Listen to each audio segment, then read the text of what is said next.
Oi, aqui é o Franz Burini, estamos no Endorfina Podcast. E aí eu, de repente, tive a oportunidade de ir para um outro esporte, uma outra modalidade, que é a corrida, a maratona. E aí eu comecei a observar que existe o conceito de limiar cardiorrespiratório. Então aqui a gente está num ambiente fechado, eu estou me comunicando, eu tenho um funcionamento em nível de célula. Estou utilizando substrato energético, tem reação com oxigênio. Fruto da reação desse substrato energético com oxigênio, eu gero energia e tem um lixo decorrente dessa reação. Se é um carro, sai no escapamento. A gente é um circuito fechado, esse lixo eu vou reutilizar. E é em ciclo. Então eu produzo lixos metabólicos e tiro. Numa situação de steady state. Uhum. Se eu aumentar a intensidade de maneira gradativa, eu vou aumentar a necessidade de oxigênio, porque eu vou estar utilizando mais substrato. Se eu estiver captando oxigênio, é volume. Eu vou vendo o volume de oxigênio aumentando. E eu vou estar vendo como é que está funcionando esse equilíbrio entre o que você está tirando de lixo metabólico e o que está sendo produzido. Uhum. Chega um determinado momento, você começa a acumular esses lixos metabólicos. E esses lixos metabólicos têm características ácidas. Em decorrência desse acúmulo de substâncias ácidas, eu vou hiperventilar.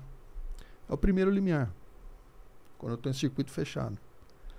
E eu vou hiperventilando para compensar esse acúmulo de substâncias ácidas. E eu consigo compensar até um determinado momento, que é o segundo limiar, ponto de compensação respiratória. Uhum. Então, quando você faz essa análise, eu chego para você e falo assim, olha, a intensidade que você estava nesse primeiro limiar era essa, seja a velocidade, ou seja a frequência cardíaca, ou seja o VO2. A intensidade, seja a frequência VO2 ou velocidade do segundo limiar é essa. Isso é sob a ótica cardiorrespiratória, no contexto de compensação da acidose metabólica. Agora, vamos ver a característica biomecânica sua. E, de repente, eu vi que é totalmente diferente a sua marcha no primeiro limiar e no segundo limiar. E aí, as ferramentas que eu venho utilizando, eu tenho tempo de contato no solo, oscilação de centro gravitacional, valgo dinâmico. Opa! Então, peraí. Então pode ser que haja também um limiar biomecânico.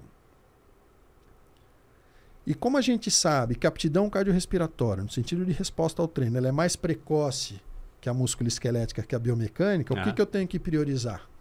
A biomecânica, porque ela demora mais. Então, às vezes, o indivíduo ele tem caixa para fazer a maratona, mas não tem estrutura, arcabouço. Então, esses centros de ortopedia, de trauma, de fisioterapia, ficam cheios por causa do quê? Não é pela parte cardiorrespiratória, essa está em dia. É a musculoesquelética. Aí começa a ter as tendinopatias, condromalácia, as lesões que muitas vezes são decorrentes disso. Então o que a gente fez? Isso a gente fez na Confederação Brasileira de Basquete, antes do Pan-Americano. Eu correlacionei e publiquei, Tem um congresso brasileiro de metabolismo, exercício e nutrição lá em Londrina, e eu publiquei. Não tem concordância entre o limiar metabólico, o cardiorrespiratório com o biomecânico. Então aí você chama truco. Então qual que é o limiar que eu vou passar para você? Você entendeu? Eu tenho que ver a sua integridade prévia do sistema musculoesquelético e tenho que fazer a projeção. Então é o seguinte, se você for no limiar cardiorrespiratório, a projeção é essa. Tá? Mas vai ter um custo, o custo biomecânico. A reabilitação desse custo biomecânico, se for uma tendinopatia, umas 8 semanas. Não, mas não posso. Essa prova aqui está me preparando para outra. Uhum. Você entendeu? Então, é esse aspecto crítico que eu sempre levanto. Porque você vai num cardiologista, ele vê um coração. Você vai no ortopedista, ele vai ver uma articulação. Você vai no pneumo, ele vai ver o pulmão. E quem está vendo todo?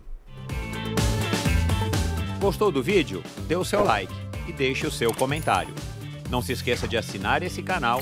E se você quiser ouvir a conversa na íntegra, procure pelo Endorfina na sua plataforma preferida de podcasts.